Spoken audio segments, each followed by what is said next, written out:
লেবু আছে কাকি? থাকলে একটু নিয়ে আসবে। শরবত করে, চিনি দিবে না, শুধু নুন আর বরফ, পারলে একটু ঝাল মিশিও। অবাক হয়ে তাকালো জিহান, চোখ দুটো বড় বড় করে তাকিয়ে রইল কিছুক্ষণ, কিন্তু কিছু বলল না। স্পর্শী ভাইয়ের দিকে তাকালো, নইয়ে যাওয়া কণ্ঠে জিজ্ঞেস করলো, মাত্র এসেছো? তুমি কিন্তু তুমি কোথায় গিয়েছিলে? বাড়ির কাউকে বলে যাওনি কেন? রাত হয়ে গেছে, এমনিতেই আসি নিখোঁজ, তার ওপর তুমি এরকম হুটহাট না বলে কোথায় গিয়েছিলে? স্পর্শী ঠোঁট দুটো গোল করে নিঃশ্বাস ছাড়লো। মাগরিবের আজান দিয়েছে প্রায় আধা ঘন্টা হয়ে গেছে, অথচ সেদিকে কোনো খেয়ালই ছিল না। সামনের দিকে তাকাতেই দেখলো বাবা নামছেন সিঁড়ি দিয়ে। খারাপ লাগলো এবারে মেয়েদেরকে পেয়ে। শামসুল সর্দার ঠিক যতটা সাহস শক্তি পেয়েছিলেন, আরশির কাজে ঠিক ততটাই দুর্বল হয়ে পড়েছেন। শক্তপোক্ত বলিষ্ঠ দেহের এই বয়স্ক মানুষটার যেন কাঁধ ভেঙে গেছে। চোখ নিচে নামিয়ে ফেলল স্পর্শী। ভাইয়ের প্রশ্নের উত্তরে বলল, থানায় গিয়েছিলাম। চমকে তাকালো শোভাম। মিসিং ডায়েরি করেছো নাকি শিকদারের এনগেস্ট কেস করেছো? বিরক্তিকর নিঃশ্বাস ফেলল স্পর্শী, শান্ত কণ্ঠে বলল, আরশি ছোট বাচ্চা না ভাইয়া, যথেষ্ট বুঝদার, ভালো মন্দ বোঝার যথেষ্ট ক্ষমতাও রয়েছে ওর। প্রেমিকের হাত ধরে বাড়ি থেকে পালিয়েছে সে, তাই শিকদারদের এগেনস্টে কেস করার কোনো মানেই হয় না। আর বাকি রইল মিসিং ডায়েরি। যেখানে ও স্বেচ্ছায় বাড়ি ছেড়েছে সেখানে এসব করার কোনো প্রয়োজনই নেই। আমি গিয়েছিলাম ওর লোকেশন ট্র্যাকিং করতে। শামসুল সর্দার নড়ে চড়ে বসলেন, মেয়ের দিকে তাকিয়ে বললেন, কোথায় আছে ও? কক্সবাজারে আছে। আমি কাল সকালে রওনা দিব। বাড়ির কারো এত টেনশন করার দরকার নেই। খেয়ে নাও, স্বাভাবিকভাবেই থাকো। যে স্বেচ্ছায় বাড়ি ছেড়েছে তার ব্যাপারে চিন্তা করা অনর্থক। যাওয়ার আগে একটা বার ভাবিনি পর্যন্ত পরিবারের সম্মান, বাড়ির মানুষদের ব্যাপারে। তার জন্য আমরা না খেয়ে বসে থাকবো কেন? কাকি রান্না হলে প্লিজ খাবার বাড়ো, আমার খিদে পেয়েছে। ফুঁসে উঠল সোনালি, কান্নারত কণ্ঠে বলল, তুই এমন পাষাণের মতন কথাবার্তা বলছিস কেন? ও তো তোরই বোন, এমন সৎ বোনের মতন আচরণ করছিস কেন? তোর কি একটুও মায়া হয় না? ছোট মেয়ে আমার, অবুঝ না বুঝে একটা ভুল সিদ্ধান্ত না হয় নিয়েছে, তাই বলে ওকে ফেলে দিব? আমার আরশির কি না কি অবস্থায় আছে কে জানে। বিরক্ত হলো স্পর্শী, ধমক দিয়ে বলল, ওহো, চুপ করবে তুমি? যাচ্ছি তো তোমার অবুঝ মেয়েকে দেখতে। কি অবস্থায় আছে সেটা বুঝতেই যাচ্ছি কাল সকালে। এবার একটু থামো। শোভাম উঠে দাঁড়ালো, শার্টের বাকি বোতামগুলো খুলতে খুলতে বলল, রাত হয়ে গেছে, এখন রওনা দিলেই পৌঁছাতে প্রায় 5টা বেজে যাবে। তার থেকে সকালে যাওয়া ভালো। আন্টি চিন্তা করবেন না, আমি সকালে যাচ্ছি। ভ্রু কুঁচকে ফেলল স্পর্শী, ভাইয়ের দিকে তাকিয়ে বলল, তুমিও যাচ্ছ মানে? না, প্রয়োজন নেই, আমি একাই সামলাতে পারবো। রাগান্বিত হলেন শামসুল, ধমক মেরে বলল, তুমি একা যাবে মানে? এটা কি ছেলে খেলা নাকি? অনেকটা দূরের পথ, তোমাকে একা ছাড়বো কোনো আক্কেলে? বিপদ বলে কয়ে আসে না, হয় শোভম যাবে নয়তো আমি যাব। রাগ লাগলো স্পর্শীর, বিরক্ত হয়ে চেঁচিয়ে বলল, ওহ আব্বু প্লিজ, আমাকে ভয় দেখিও না। পুরো 21টা বছর কাটিয়ে এসেছি একা, কোনোদিন রাত 10টার আগে বাড়ি ফিরতে পারিনি টিউশন থেকে। অজস্র ভয়ঙ্কর অলিগলি পেরিয়েছি একা একা। ছোট্ট বোনটাকে আজ 17 বছর ধরে আগলে এসেছি বড় ভাই হয়ে। আমার কপালে যদি কোনো খারাপ বিপদ লেখাই থাকে তাহলে সেটা অজস্র মানুষের মধ্যেও ঘটবে। তাই বলে একা হাঁটতে ভয় পাবো? একটু থেমে, আশ্চর্য, তোমরা পারিবারিক ব্যাপারটাকে রাজনৈতিক বানানোর জন্য উঠে পড়ে কেন লেগেছ? ওরা পালিয়ে গেছে, এখন যদি দলবল নিয়ে সেখানে খুঁজতে যাই তাহলে ভয় পেয়ে আরও দূরে চলে যেতে কতক্ষণ? ওরা যদি ভয় পেয়ে কোনো খারাপ ডিসিশন নিয়ে নেয় তখন কি করবে? তাছাড়াও একসাথে সবাই মিলে গেলে একটা সিনক্রেট হবে সেখানে, একটা ঝামেলা হওয়ার আশঙ্কাও কম নয়। শেষের ছেলেটা যদি ক্ষোভ নিয়ে আরশির কোনো ক্ষতি করে দেয় তখন তখন ওর পরিবারকে হাজার জেল খাটালেও আমার আরশি কি ফিরবে? আব্বু একটু মাথা ঠান্ডা করে ভাবো। আমার ফ্রেন্ড আছে কক্সবাজারে, ও ওখানকারই স্থানীয়। আমি ওর কাছেই যাচ্ছি। ও আরশিকে খুঁজতে আমাকে হেল্প করবে। আমার ছোটবেলার বান্ধবী, আমরা সেই স্কুল থেকে একসাথে পড়ছি। আমার ওর সাথে কথাও হয়েছে। ওখানে গিয়ে আমার কমপক্ষে 2-3 দিন থাকতে হবে। সেখানে আমি গেলে থাকা যায়, কিন্তু পরিবার শুদ্ধ গেলে তো কেমন দেখায়, তাই না? চিন্তা করো না প্লিজ, আমি ঘন্টায় ঘন্টায় আপডেট জানাবো তোমাদের। শোভাব রাগান্বিত দৃষ্টিতে বাবার দিকে একবার চাইল, এরপর থমথমে পায়ে হেঁটে সোজা উপরের দিকে চলে গেল। শামসুল সর্দার ও অভিমানী দৃষ্টিতে একবার মেয়ের দিকে তাকালো, এরপর মান জড়ানো কণ্ঠে বললেন, যা ইচ্ছে করো, এমনিতেই তোমাকে বাধা দেওয়া কোনো অধিকার নেই আমার। আমার ভাগ্যতা হতে দেয়নি। একা বিশৃঙ্খলার বড় হয়েছ, এখন তোমাকে শৃঙ্খল বাঁধার সাধ্য কার?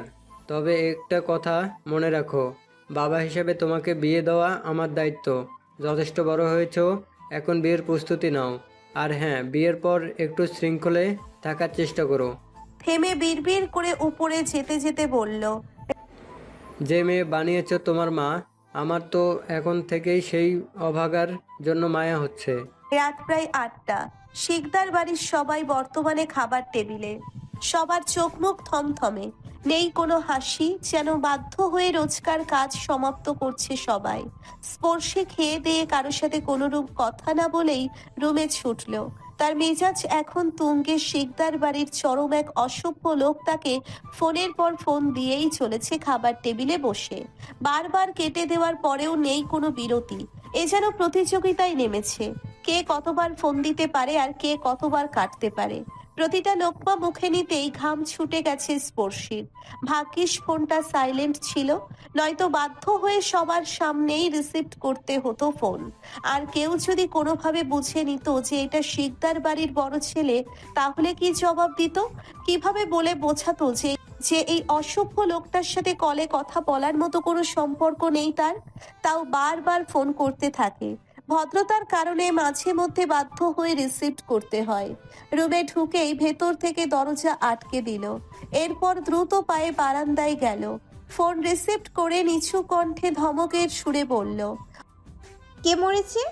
অবাক হয়ে গেল পরশ, আশ্চর্যের সুরে বলল, কে মরবে? কারো মরার কথা ছিল? দাঁতে দাঁত চেপে রাগ সামলালো স্পর্শী, বলল, তাহলে এতবার ফোন দিচ্ছেন কেন? দেখছেন না কেটে দিচ্ছি, তারপরেও এতবার ফোন দিচ্ছেন কেন? চক্রান্ত করছেন ছোট ভাইয়ের মতো। যে একটাকে তো নিয়ে ভেগেছে, এবার অন্যটাকেও নিয়ে নেই। হাসলো পরশ, এরপর বলল, তোমার কি মনে হচ্ছে পরশ শিকদার তোমার প্রতি উইক?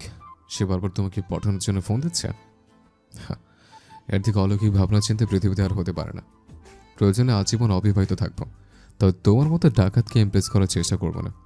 যাই হোক, প্রথম ফোনটা ভুলে গেছিলাম, আমি কাটতে চাচ্ছিলাম, কিন্তু তার আগে তুমি কেটে দিয়ে আমার জেটটা বাড়িয়ে দিয়েছ। শোনাবে, এতটা অহংকার করো না। সুযোগ পেলে সুদে আসলে বুঝিয়ে দেব। হাসলো স্পর্শী, ব্যঙ্গ করে বলল, হ্যাঁ, ওই আমার নাম্বারটাতেই সবসময় ভুল করে ফোন আসে, তাই না? নড়ে চড়ে বসলো পরশ, বলল, হ্যাঁ, সেটাই তো। তোমার নাম্বার দেখলে আমার হাত সুরসুর করতে থাকে। কেন জানো? আমার আবার পাগল লাগিয়ে দিতে ভাল লাগে। আশেপাশে আজকাল তেমন কোনো পাগল চোখে পড়ে না। ভাবলাম তুমি তো কোনো অংশ পাগলের চোখ কম নাও, কিছু বললেই দাও দাও ঘুরে চলে ওঠো, তাই একটু বিনোদন নেওয়ার প্রয়োজনে ফোন দিই। হা হয়ে গেল স্পর্শী। কিছু বলার প্রয়াস করতেই পরশ পুনরায় বলল, কাল কটায় রওনা দিচ্ছ? আপনাকে বলবো কেন? তুমি একা যাচ্ছ নাকি তোমার ডাকাত ভাইও যাবে? রাগে গিজগিজ করে উঠল স্পর্শী, দাঁতে দাঁত চেপে বলল, আমার ভাই সম্পর্কে একটাও বাজে কথা বললে গাল টেনে ছিঁড়ে ফেলবো। ফোন কাটুন, আপনার সাথে কথা বলতে আমি ইন্টারেস্টেড নই। কি বলবেন সোজাসাপটা বলুন, ঘুমাবো এখন। পরশ সিরিয়াস হলো, শান্ত কণ্ঠে বলল, তুমি কি একা যাচ্ছ? গাড়ি নিচ্ছ কি সাথে? শোনো, গাড়ি খুবই সাবধানে রাখবে, ওরা যেন টেন না পায়। ওরা বুঝতে পারলে কিন্তু হিতে বিপরীত হবে। কথা তো শুনবে না, পারলে একটু লুকিয়ে লুকিয়ে খোঁজো। আর ওদেরকে কোথাও দেখা মাত্র আমাকে কল করবে, ওকে? মাথা নাড়িয়ে হ্যাঁ বলল স্পর্শী। আমি কোনো গাড়ি নিচ্ছি না সাথে, এমনি ভাড়া করে যাব। অবাক হলো পরশ, পরক্ষণেই বিজ্ঞদের মতো বলল, ভাড়ায় গেলে কমপক্ষে 11 ঘন্টা লাগবে তোমার। এর থেকে তুমি আমার সাথে যেতে পারো। নাক সিটকালো স্পর্শী। নো নিড, আমি একাই যেতে পারবো। আপনার যদি খুব করে একজন সঙ্গী প্রয়োজন হয় তাহলে কোনো পাগল সাথে নিয়ে যাবেন, এতে সময়টাও খুব তাড়াতাড়ি কেটে যাবে। আপনি তো পাগলদের সাথে কথা বলতে খুব বেশি পছন্দ করেন, হবেই তো। নিজের মেন্টালিটির মানুষই তো বেশি ভালো লাগে। Good night. ওকে, তুমি কক্সবাজার গিয়ে পৌঁছাতে আমি ওদেরকে গিয়ে নিয়ে আসবো পিরোজপুরে। হাসলো স্পর্শী, বলল। ওকে, দেখা যাবে কে আগে পৌঁছায়। ফোন কাটার সাথে সাথে স্পর্শী রুমে এলো। দরজা খুলে নিচে উকি দিয়ে সবার উপস্থিতি দেখে নিল।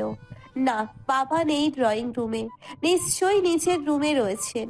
জোর পায়ে বাবার রুমের সামনে গেল, আলতো টোকা মেরে বলল। শামসুল সর্দার শোয়া থেকে উঠে বসলেন, শান্ত কণ্ঠে বললেন, এসো। স্পর্শী গট গট পায়ে ঢুকলো, সোজা বিছানার উপর বসে বাবার বুকে আলতো করে মাথা রাখলো। চমকে উঠলেন শামসুল, মেয়ের মাথায় হাত জড়াতেই স্পর্শী বলে উঠল। সরি, রাগ করেছো? না, রাগ কেন করব? মানল না স্পর্শী, পুনরায় বাবাকে জড়িয়ে আহ্লাদি কণ্ঠে বলল। মিথ্যা বলছো, আমি জানি তুমি রাগ করেছো আমার উপর, কিন্তু কিচ্ছু করার নাই। আমি একাই যাব, কোনো রকম গন্ডগোল পাকাতে চাই না আমি। মাথা নাড়লেন শামসুল, শান্ত কণ্ঠে বলল। বুঝলাম, কিন্তু কয়টায় রওনা হচ্ছ? আমি কাল সকাল 7টার মধ্যেই রওনা দিব। তুমি কিছু টাকা দাও তো, আমার কাছে যা আছে তা শর্ট পড়ে যাবে। চমকে গেলেন শামসুল, তাড়াহুড়ো করে উঠলেন বিছানা থেকে, আলমারির নিচের ড্রয়ারের মধ্যে সিন্দুক খুললেন, এক বান্ডিল টাকা বের করে মেয়ের সামনে দিয়ে বললেন। আমি ডাকতে চাইছিলাম তোমাকে, দরজা বন্ধ রেখে ভাবলাম হয়তো ঘুমাচ্ছ, তাই আর ডাকিনি। স্পর্শী সযত্নে বান্ডিলটা হাতে নিল, পুরোটা 1000 টাকার নোট। সেখান থেকে গুনে গুনে 20,000 টাকা নিয়ে বাকিটা বাবার হাতে দিয়ে বলল। নাও, আর লাগবে না, এটাতেই হবে। কক্সবাজার, সারি সারি সবুজ ছাউবিথি, পাহাড়, ঝর্ণা আর নরম বালির মাঝে দীর্ঘ অপরূপ সৈকত কক্সবাজার। সাগরের নীল জলরাশি আর ঢেউয়ের গর্জন, সাথে হিমেল হাওয়ায় মনোমুগ্ধকর এক পরিবেশ। নৈসর্গিক সৌন্দর্যে ভরা পৃথিবীর দীর্ঘতম সমুদ্র সৈকত কক্সবাজার। সৃষ্টিকর্তা যেন রূপসী বাংলার সব রূপ ঢেলে দিয়েছে বালুর আঁচলে। 120 কিলোমিটারের দীর্ঘ দর্শনীয় সমুদ্র সৈকতের কারণে প্রতিটি বছর দেশের বিভিন্ন প্রান্ত থেকে ভ্রমণ প্রিয়াসী পর্যটক প্রাকৃতিক সৌন্দর্যের লীলাভূমি কক্সবাজারে ঘুরতে আসে। নাজিরার টেক থেকে শুরু করে শাহপরীর দ্বীপ পর্যন্ত বিস্তৃত সৈকতের বেলাভূমি। ভ্রমণকারীরা কক্সবাজার থেকে টেকনাফ পর্যন্ত সাগরের পার ঘেঁষে বয়ে যাওয়া মেরিন ড্রাইভ প্রাণবন্ত হয়ে উপভোগ করে। চোখ বুজে কল্পনার এক মনোমুগ্ধকর দৃশ্যে হারিয়ে গেল স্পর্শী।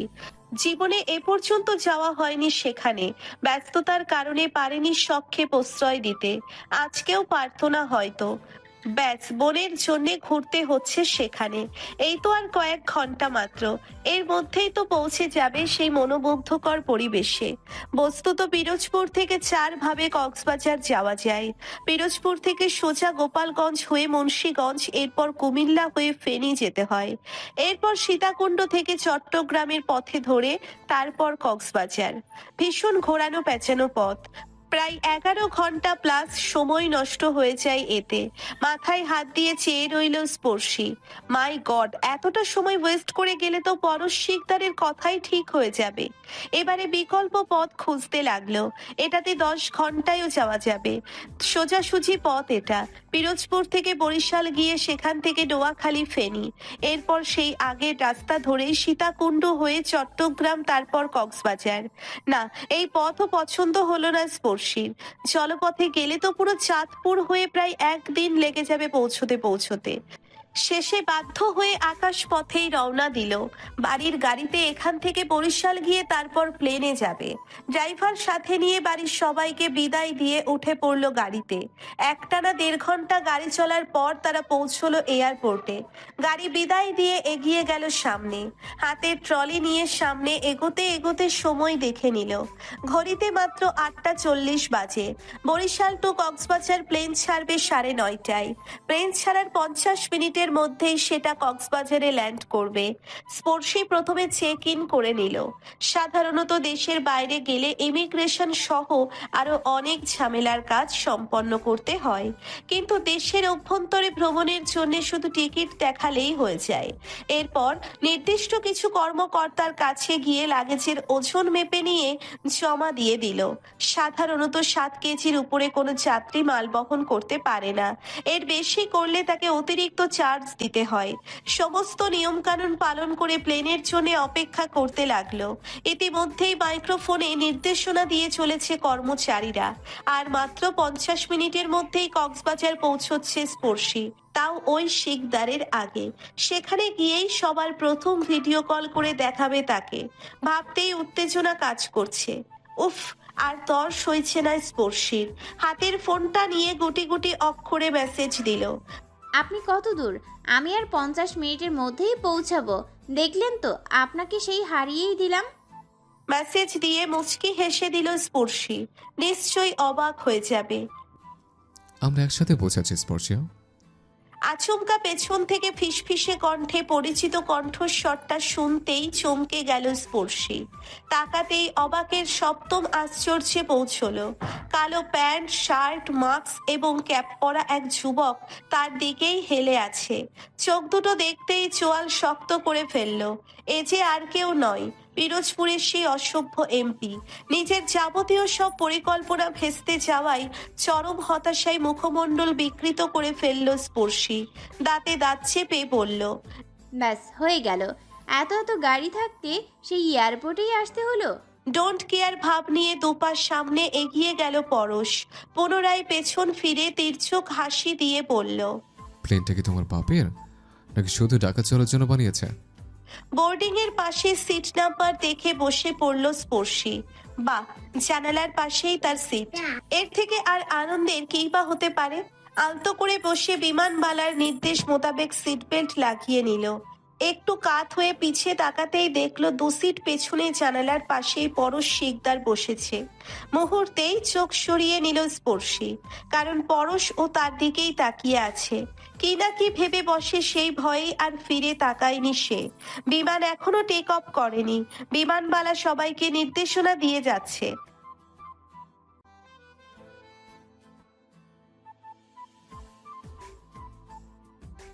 অবাক হয়ে গেল স্পর্শী। চোখ দুটো ছোট ছোট করে তাকিয়ে রইল মেয়েটির দিকে। বয়স 25 কি 26 হবে। ভারী মেকআপের সাথে ওড়নাবিহীন টাইট পোশাকে মেয়েটাকে দেখতে খুবই আকর্ষণীয় এবং কামুক লাগছে। কিন্তু এই মেয়েটার দিকে তাকাতে এক প্রকার লজ্জা করছে স্পর্শীর। নিজেকে সংযত রেখে কাঠখোট্টা কণ্ঠে বলল, আপাতত সিটটা আমার, আর জানালার পাশে বসতেই আমি কমফোর্ট ফিল করি, তাই চেঞ্জ করা যাবে না। মেয়েটি বিরক্তি নিয়ে স্পর্শীর দিকে তাকালো। মুখ ভেঙিয়ে বসে পড়ল সিটে। হাই আপু। চমকে তাকালো মেয়েটি। স্পর্শীয় নজর দিল সামনে। সেখানে পরশকে দেখেই ভ্রু কুঁচকে ফেলল। মেয়েটি পরশকে দেখে হাসলো, স্মার্টনেসের সাথে বলল। পরশ বিনিময়ে হাসলো, বলল, আমি আপনার পেছনের সিটে বসেছি, জানলার কাছে। শুনলাম আপনি নাকি জানলার পাশের সিট ছাড়া বসতে কমফোর্টেবল ফিল করেন না। খুবই সমস্যা হয়, তাই এলাম। আপনি চাইলে আমার সিটের এর সাথে এক্সচেঞ্জ করতে পারেন। মেয়েটি আনন্দের সাথে উঠে দাঁড়ালো, হেসে বলল,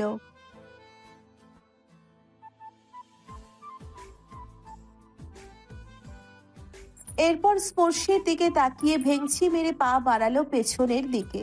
আচমকায় কাত হয়ে পরশের গায়ের উপর পড়তেই 2 কদম দূরে সরে গেল পরশ। উত্তেজিত হয়ে বলল, আরামসে আরামসে।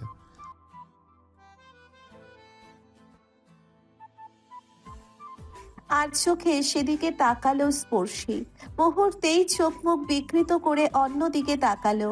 ক্ষোভ নিয়ে বলল, যত সব ঢং ন্যাকামো। ঠোঁট কামড়ে হাসলো পরশ। আরাম করে বসে সামনের দিকে তাকালো।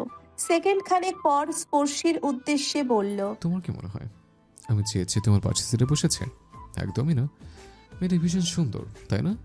জানলার সিটে না বসলে মেয়েটার ভীষণ কষ্ট হতো, সেজন্যই আমার সিটটা তাকে দিয়েছে। আর আমি বাধ্য হয়ে নিজের কান নষ্ট করার জন্য তোমার পাশে এসে বসেছে। সুন্দর মেয়েদের সাহায্য করলেও এক আলাদা শান্তি পাওয়া যায়। ক্ষোভ নিয়ে তাকালো স্পর্শী, বিরক্তির সাথে বলল, সুন্দরী, তা কোলের উপর গিয়ে বসে থাকুন না, এখানে আসছেন কেন? আস্তাগফিরুল্লাহ। স্পর্শিয়া, আমায় কি তুমি চরিত্রের মনে করো? বিমান চলতে শুরু করেছে ইতিমধ্যেই। এয়ারপোর্টের খোলা মাঠে সুরসুর করে দ্রুত গতিতে এগিয়ে যাচ্ছে সে। স্পর্শী অন্যদিকে তাকিয়ে বলল, মনে হওয়ার কি আছে, আমি তো 100% শিওর আপনি চরিত্রহীন। বলতেই আচমকা পেছনের দিকে হেলে পড়ল স্পর্শী। চিৎকার করে উঠল। সিট বেল্ট বাঁধা রয়েছে তার, কিন্তু তাও ভয় সরছে না। এক হাত দিয়ে খামচে ধরে আছে পরশের হাত। পরশ শক্ত করে স্পর্শীর হাত ধরল, শান্ত কণ্ঠে বলল, ভয় পেও না, কিছু হয়নি, এটা স্বাভাবিক। বিমান টেক অফ করছে। এক টানা প্রায় কিছুক্ষণ পর পুনরায় প্লেনটা স্বাভাবিক অবস্থায় এলো। প্রাণ ফিরে পেল স্পর্শী। বিশাল এক নিঃশ্বাস নিয়ে বলল, এটা আমার ফার্স্ট জার্নি, তাই একটু ঘাবড়ে গেছিলাম। মোটেও ভয় পাইনি আমি। ভয় পাওয়ার মতো কিছু কি ঘটেছে যে ভয় পাবো? হাতটা ছাড়ুন এখন। পরশ ছেড়ে দিল হাত। এভাবেই চলতে লাগলো পুরোটা পথ। মাঝে মধ্যে নিচু থেকে স্পর্শীকে খোঁচালেও বেশিক্ষণ দীর্ঘস্থায়ী হয়নি তাদের কথা। দু একটা ঝাঝালো বাক্য বলেই চুপ করে থেকেছে স্পর্শী। প্লেন ল্যান্ড করেছে মিনিট 5 মতো। স্পর্শী নিজের ব্যাগ নিয়ে হেঁটে এলো দ্রুত, কিন্তু পা কেমন করছে, হাঁটতে ইচ্ছে করছে না। ট্রলিটাকে রেখে তার উপর বসে ফোন অন করলো। ইতিমধ্যেই পরশ ও তার পাশে এসে দাঁড়িয়েছে। হ্যালো আব্বু, পৌঁছে গেছি আমি। শামসুল সর্দার যেন হাঁপ ছেড়ে বাঁচলেন। পুনরায় চিন্তিত কণ্ঠে বললেন, তোমার ফ্রেন্ড এসেছে তোমায় রিসিভ করতে। স্পর্শী পরশের দিকে একবার তাকিয়ে বলল, না, এখনো দেখছি না, ফোন দিতে হবে, হয়তো আশেপাশেই আছে। আচ্ছা আমি রাখছি, পৌঁছে ফোন দিব। তুমি কি কাউকে খুঁজছো? কেউ কি নিতে আসবে তোমায়? স্পর্শী পরশের দিকে তাকালো, এরপর শান্ত কণ্ঠে বলল, না, কারো আসার কথা ছিল না, তবে আব্বু জানে আমার ফ্রেন্ড আসবে, আর ওর কাছেই থাকবো আমি। ব্রু কুচকে ফেলল পরশ। প্রশ্ন ছুড়ে দিয়ে বলল, তার মানে তুমি তোমার ফ্রেন্ডের সাথে থাকছো না, হোটেলে থাকবে? পরশ হাত বাড়িয়ে স্পর্শীকে ধরে ওঠালো। তার চোখে মুখে ক্লান্তির ছাপ। অতিরিক্ত এই তাপদাহ যেন সহ্য করতে শরীর তার অপারগ। স্পর্শী দাঁড়িয়েও আবার বসে পড়ল। কাতর কণ্ঠে বলল, আর একটু বসি, আমার কেমন যেন লাগছে। বাদ সাধল না পরশ। মাথার কালো ক্যাপটা খুলে স্পর্শীর পাশে রেখে পেছন ঘুরে তাকালো। গরমে সারা মুখ ঘেমে নিয়ে একাকার। মুখের মাস্ক খুলে আলতো করে টিস্যু দিয়ে মুছলো। এরপর পেছন ফিরে তাকাতেই চমকে উঠল স্পর্শী। বেজায় শব্দে আর্তনাদ করে বলল, আল্লাহ! চমকে গেল পরশ। উত্তেজিত হয়ে অনবরত জিজ্ঞেস করলো, চিন্তা করছো কেন? কি হয়েছে? অবাক হওয়া কণ্ঠে আঙ্গুল দিয়ে পরশের মুখের দিকে ইশারা করলো স্পর্শী। বলল, আপনার মুখ। বুঝতে পারল না পরশ। কপাল কুঁচকে বলল, কি হয়েছে আমার মুখে? নিজেকে শান্ত করে বসলো আবারও। সেকেন্ডে সেকেন্ডে পরশের মুখের দিকে তাকাচ্ছে স্পর্শী। এরপর আশ্চর্যের কণ্ঠে বলল, আমি বলতে চাইছি, আপনি চুল দাড়ি কবে ছোট করলেন? কাল বিকেলেও তো বড় ছিল। ধুর, চেনা যাচ্ছে না। হুট করে এতক্ষণ পর দেখেছি তো, তাই একটু ঘাবড়ে গেছিলাম, ব্যাস, আর কিছু না। এতক্ষণে বুঝতে পারল পরশ। ঠোঁট কামড়ে এক ভ্রু উঁচিয়ে বলল, কেন, ভালো লাগছে না দেখতে? দ্রুত মাথা নাড়ালো স্পর্শী। দুদিকে নাড়িয়ে বলল, পুনরায় ঠোঁট কামড়ে হাসলো। বলল, সুন্দর লাগছে। লজ্জা পেল স্পর্শী। মাথা নাড়িয়ে বলল, ধুর, আমি সেটা বলছি নাকি, আমি বলেছি ভালো লাগছে এখন, আগে তো ভয়ঙ্কর দেখাতো। তুমি ঘাবড়ে গেছো স্পর্শিয়া, কথা এলোমেলো করে ফেলেছ। বাদ দাও, চলো এখন গিয়ে নয় বিশ্রাম নেবে। টু শব্দটিও করল না স্পর্শী। পায়ে পা মিলিয়ে হাঁটতে লাগলো পরশের সাথে। এয়ারপোর্ট থেকে বেরিয়েই গাড়ি রিজার্ভ করলো। কলাতলির মেরিন ড্রাইভ রোডে অবস্থিত সাইমন বিচ রিসোর্ট। এই অভিজাত রিসোর্টের বিশেষ বৈশিষ্ট্য হলো এর প্রায় সব রুম থেকে অদূরের সমুদ্র সৈকত দেখা যায়। বলতে গেলে সমুদ্র সৈকতের খুবই কাছে এই রিসোর্ট। এখানে আভিজাত্যপূর্ণ রেস্তোরাঁ সহ তিনটে সুইমিং পুলও রয়েছে। মেইন কথা হলো এই মুহূর্তে সুইমিং পুল বা রেস্তোরাঁ দেখার মোটেও টাইম নেই পরশের। শুধুমাত্র পাভেলের মুখে এই রিসোর্টের নাম দু একবার শুনেছিল বলেই সন্দেহবশত সেখানেই যাচ্ছে। মনে পাভেলের কথা ভাবতে ভাবতে স্পর্শীর দিকে তাকালো পরশ। মুহূর্তেই অপ্রস্তুত হয়ে গেল স্পর্শী। দ্রুত আশেপাশে তাকিয়ে বাইরের দৃশ্য দেখতে লাগলো। পরশ চমকে গেল। স্পর্শী এতক্ষণ তার দিকেই তাকিয়েছিল, ভাবতেই ভেতরে কেমন ঘূর্ণিঝড় শুরু হয়ে গেছে। নিজেকে সংযত রেখে বলল। কি দেখছিলাম আমার দিকে তাকিয়ে? লজ্জা পেল স্পর্শী, কিন্তু প্রকাশ করলো না। বিগড়ে যাওয়া কণ্ঠে বলল। ভাবছিলাম কেন কোনো সমস্যা? আপনার মুখের দিকে তাকালে কি টাকা দিতে হবে নাকি? চোখ সরালো না পরশ। শান্ত কণ্ঠে জিজ্ঞেস করলো। কি ভাবছিলে? চোখ দুটো ছোট ছোট করে ফেললো স্পর্শী। বিরক্তি নিয়ে বলল। ভাবছিলাম একটা ছেলে কতটা ক্যারেক্টারলেস হলে কক্সবাজারে এসে মেয়ে পটানোর জন্য নিজের এতদিনের চুল দাড়ি ছোট করে ফেলে। ছি, আপনি একজন এমপি, একটু তো শুধরান নিজেকে। এভাবে মেয়ে পটাতে যাওয়ার কি আছে? ঠোঁট দুটো গোল করে শ্বাস নিল পরশ। অন্যদিকে তাকিয়ে আফসোসের সুরে বলল। তুমি জীবনও ভালো হবে না। সুদীর্ঘ সমুদ্র সৈকত, দিগন্ত বিস্তৃত নীল সমুদ্র, বড় পাহাড়, বৌদ্ধ মন্দির আর প্যাগোডা সহ নানান আকর্ষণ নিয়ে গড়া পর্যটন রাজধানী কক্সবাজারে পা রাখলেই সাগর তীরে বেড়াতে মন চাইবে। এই মৌসুমে সাগরের লোনা জলে রৌদ্র স্নান আর সমুদ্রাস্তের নয়নাভিরাম দৃশ্য অবলোকন সহ শরীরের প্রশান্তি জুড়াবে। ভোরের স্নিগ্ধ আলোয় সমুদ্র সৈকতের ভিন্ন রূপ আর সন্ধ্যার পরে প্রাকৃতিক সৌন্দর্যে, বিশেষ করে পূর্ণিমার রাতে আকাশের উজ্জ্বল চাঁদ, সমুদ্রের জলে প্রতিফলনের দৃশ্য আনন্দের মাত্রাকে বহুগুণে বাড়িয়ে দেয়। কক্সবাজার জেলায় রয়েছে মাতামুহুরী, বাঁকখালী, রেজু, কোহালিয়া ও নাফ নদী। উপভোগ করা যায় মহেশখালী, কুতুবদিয়া, সোনাদিয়া, শাহপরীর দ্বীপ ও সেন্ট মার্টিন দ্বীপের প্রাকৃতিক পরিবেশ। স্পর্শী এই মুহূর্তে কনফিউজড। এত সুন্দর জায়গা, অথচ সে আছে বিপদে। এখন কি করবে? আরশিকে খুঁজবে নাকি এই সুন্দর সুন্দর জায়গাগুলোতে ঘুরবে? সারাটা দুপুরের ঘুম শেষে মাত্রই উঠল সে। ঘুম ছড়ানো চোখে মুখে ফোন রেখে বের হলো রুম থেকে। আলতো পায়ে বারান্দায় গিয়ে দাঁড়ালো। দূরের ওই সমুদ্রের ঢেউকে দেখতে লাগলো মন দিয়ে। স্পর্শীর ডান পাশের রুমটাই পরশ নিয়েছে। এই মুহূর্তে গ্রিলে হেলান দিয়ে কফি খেতে খেতে স্পর্শীর দিকে তাকিয়ে আছে সে। এই স্নিগ্ধ পরিবেশে উত্তাল বাতাসের মধ্যে দাঁড়িয়ে আছে স্পর্শী। তার গায়ের স্কাই ব্লু ঢোলা শার্টটা বাতাসের প্রতিটি ঝাপটায় এলোমেলো হয়ে যাচ্ছে। হাঁটু ছুঁই ছুঁই লম্বা চুলগুলো যেন ওই সমুদ্রের সাথে ঢেউয়ের প্রতিযোগিতায় নেমেছে। পরনের ঢোলা সাদা প্লাজোটা বাতাসের প্রকোপে উঠছে। ওড়ার সাথে সাথে ওই ফর্সা পা দুটো দৃশ্যমান হচ্ছে পরশের চোখের সামনে। উফ, সারা শরীরটা কেমন উত্তেজনায় কাঁপছে পরশের। চোখ দুটো বন্ধ করে নিল সাথে সাথেই। না, এই মেয়ে মাইন্ড গেম খেলছে তার সাথে, নিজের রূপ দিয়ে। না, এই রূপে মোটেও মুগ্ধ হওয়া চলবে না, তাহলেই পরশের কেরিয়ারের 12টা বেজে যাবে।